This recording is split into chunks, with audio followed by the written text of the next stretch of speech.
네, 이번 강의에서는 우리나라의 학교 제도 발달에 대해서 이야기해 보겠습니다.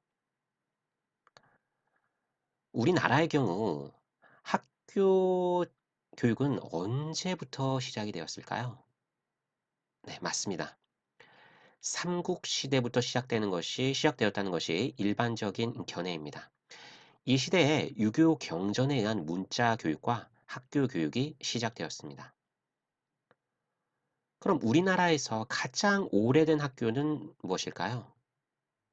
네, 그렇습니다. 바로 태학입니다. 여러분들 아마 한국사 시간에 들어봤을 겁니다. 삼국사기에 보면 소수림왕 2년에 태학을 세워 자제를 교육하였다라는 기록이 있답니다. 이 태학은 평민이 아닌 귀족 자제의 교육과 관리 양성을 목적으로 설립된 최초의 관학입니다. 그리고 고등교육기관이었죠. 그럼 여기서 관학이란 무엇일까요? 여기서 관은 국가라고 보면 됩니다. 그래서 국가에서 설립하고 운영하는 그런 학교를 말합니다. 마치 현재 공립, 국립 이런 학교라고 보면 되겠죠? 그럼 이와 대비되게 개인이 설립 운영하는 학교도 있겠죠. 그래서 이것을 사학이라고 합니다. 그래서 대표적인 사학으로는 당시 경당이 있었어요. 이것은 지방에 세운 사학입니다. 그래서 개인이 설립하고 운영하였습니다. 이는 일반 평민과 지방 부호의 자제를 대상으로 유교적 교양과 무예를 가르쳤습니다. 자, 다음 통일 신라 시대로 가보겠습니다. 그 다음, 예, 국학이 있겠죠. 이는 통일 신라 시대 신문왕 2년에 세웠습니다. 이 또한 국가의 인재와 관리 양성을 그 목적으로 하여 유학과와 기술과를 교육 내용으로 했고 논어와 효경을 공통 필수 과목으로 하였답니다. 자, 다음 고려 시대로 가보겠습니다. 여러분도 들어봤을 겁니다. 바로 국자감이 있었죠. 이는 성종 11년에 설립되었습니다. 이는 오늘날의 국립대학에 해당하며 고급 관리와 기술직 관리의 양성을 목적으로 하였습니다. 그리고 오부학당과 향교가 있었어요. 이는 중등교육기관에 속한답니다. 먼저 오부학당은 중앙에 설립되었고 이는 서울을 5개의 부로 나누고 거기에 각각 학교를 설치한 것입니다. 다음으로 향교는 지방에 설립한 것으로 유학의 전파와 지방민의 교화를 목적으로 두었습니다. 다음으로 서당이 있었는데요. 이는 여러분도 잘 알 것 같습니다. 초등교육기관입니다. 고려시대에는 양반 자제뿐 아니라 일반 서민 자제들에게 또 그 기초 교육을 실시하였고요. 조선시대에 이르러 널리 보급되고 보편화되었습니다. 아마도 서당만큼은 여러분 익숙할 거라 생각합니다. 아이들이 회초리 맞으며 훈장님께 글을 배우는 그림도 보았을 것이고요. 자, 다음 조선시대로 가보겠습니다. 조선시대에는 네, 성균관이 있었습니다. 이는 조선시대의 관악으로 오늘날의 국립대학에 해당하죠. 그리고 현재도 존재하고요. 성균관은 귀족 자제를 대상으로 관리 양성을 목적으로 유교 경전과 제술, 즉 시와 글을 짓는 활동 등을 가르쳤습니다. 그리고 사학이 있었는데요. 이는 서울에 설치된 중등 수준의 관악입니다. 여기 보면 사가 넉사자입니다. 이는 나라에서 선비를 양성하기 위하여 서울의 중앙과 동, 남, 서에 세운 4개의 학교랍니다. 그리고 고려시대와 같이 향교가 있었습니다. 이는 지방에 설치된 관악으로 일반 서민을 교화하고 향촌 사회의 인재에게 국가 이념을 교육하여 통치 체제에 필요한 인적 자원을 확보하는 데 그 목적이 있었습니다. 자, 그 다음 네, 서원이 있었습니다. 이는 중등 사기관으로 성리학의 연구와 실천에 힘썼고 여러분들이 뭐 도산서원이라고 뭐 들어봤을 겁니다. 도산서원, 뭐 병산서원이라고 여러분들도 충분히 들어봤을 겁니다. 자, 그다음 서당이 있었습니다. 서당은 초등교육기관으로 고려시대의 그 명맥을 이어서 고려의 서당을 개상하여 일반 서민의 자제들에게 기초교육을 했답니다. 자, 그럼 다음 근대 시기로 가보겠습니다. 근대 시기 학교 설립은 가보개혁과 고종의 교육 입국 조서를 통해 본격적으로 추진되었답니다. 고종의 교육 입국 조서는 1895년 2월 2일에 고종이 발표한 교육에 관한 특별 조서랍니다.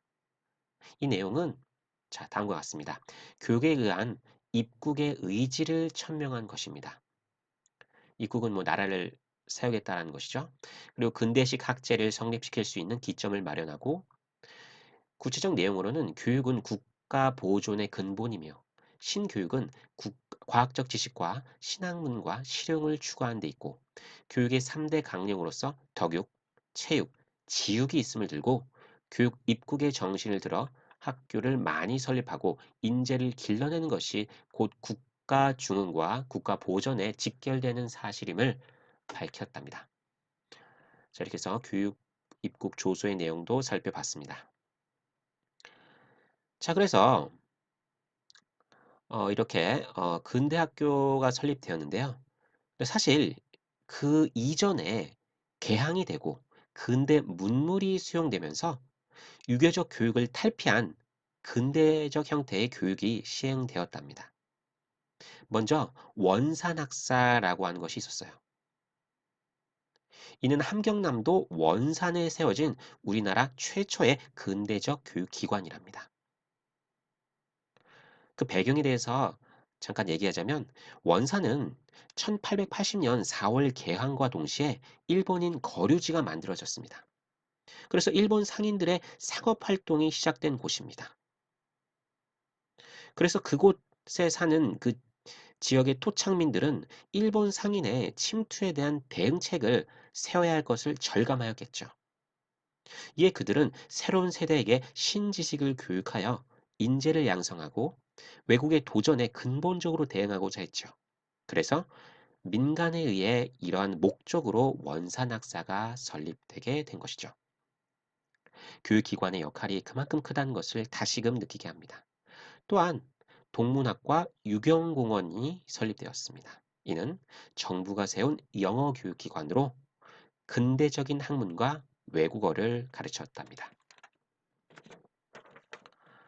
이어서 서양식 학교가 설립되었는데요. 이는 외국의 선교사들이 선교의 목적으로 설립하였습니다. 아펜젤러가 세운 배제학당, 그리고 스크랜턴 부인이 우리나라 최초의 여성교육기관인 이화학당을 설립하였습니다. 그래서 1910년 우리나라 여성교육 사상 최초로 대학교육이 실시되었답니다. 이것이 바로 우리나라 여성고등교육의 시작이죠. 자, 다음으로 우리는 일제강점기를 살펴보겠습니다. 우리에게는 정말 안타까운 역사의 현실이죠. 일본이 우리나라의 외교권을 빼앗은 을사늑약 체결 이후 우리는 그럼에도 불구하고 우리의 국권 회복을 위해서 교육에 힘을 쏟았습니다. 그것이 바로 국권 수호 교육 운동입니다. 이는 교육을 통해서 국권을 되찾겠다는 운동이랍니다. 당시 기울어가는 국운을 바로잡고 부강한 국가를 만들기 위해서는 우리 국민의 열린 교육이 중요하다고 판단하여 교육 사업에 힘을 쏟았답니다. 그래서 이런 차원에서 민족주의적 성향을 지닌 지식인들에 의해 민간 근대학교가 설립되게 된 것이죠. 이는 대부분 중등학교였습니다. 엄주익의 양정의숙, 민영휘의 휘문의숙, 이승훈의 오산학교, 안창호의 대성학교 등의 이렇게 민족 사학이 설립된 것이죠. 자, 그럼 그 당시 우리의 이러한 국권 수호 교육 운동을 전개한 우리나라를 일본이 어떻게 바라봤을까요? 가만히 두고 보면서 우리에게 박수를 보냈을까요? 아닙니다. 국권 수호 교육 운동을 전개한 그 민족 사학을 탄압하고 폐쇄하였습니다. 어떻게 탄압했을까요? 자, 지금부터 일제의 만행을 살펴보도록 하죠. 관립학교 중심으로 운영하게 했습니다. 이는 일본이 교육을 통제하려는 의도에서 비롯된 것입니다. 그리고 초등교육에 중점을 두었답니다. 왜 초등교육에 중점을 두었을까요? 여러분들 우미나 정책이라고 들어봤나요? 초등학교 저학년 수준의 지식만 가르치고 어떠한 정치적 관심이나 일제에 대한 비판력을 둔화시켜 충성심을 조장하게 하는 것이죠.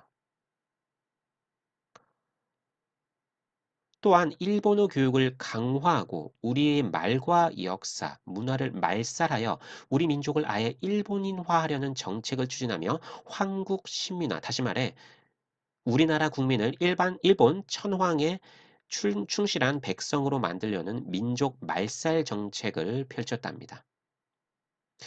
일제 이런 정책은 지금 다시 봐도 이해되지 않고 정말 잔혹하다고 생각됩니다. 네, 그리고 이어서 1945년 우리가 그토록 바라던 광복을 맞이하며 근대 교육 제도의 기틀을 마련하게 됐죠. 1949년 최초의 교육법이 공포되고요. 홍익인간의 정신에 기초한 교육 이념을 강조하였고 초등학교에서 대학교까지의 학제를 6334제로 정하였답니다. 네, 이렇게 해서 우리나라의 학교 교육 제도, 그 변천 과정에 대해서 살펴보았습니다. 교육이 우리 시대 발전에 있어 중요한 역할을 했다는 것 잘 알 수 있었습니다.